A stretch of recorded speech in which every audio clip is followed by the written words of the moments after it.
Okay, so yun nga, nakagawa ka na ng account and gusto mo na mag-trade. So first things first, hanap ka ng iti-trade mo. So I highly suggest you stick with the majors like gold, USD JPY, Euro USD, yun. And then, pag nakapili ka na kung ano yung gusto mo i-trade, but I highly suggest, pinaka-major dyan is USD JPY, yung pinakamadali lang rin.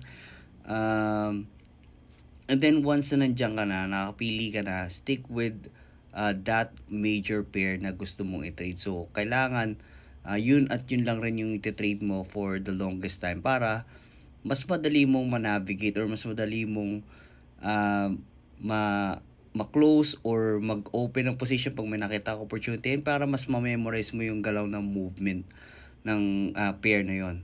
Yan. So, after that, yan, lagyan mo na ng indicator yung chart mo. And mostly we're gonna use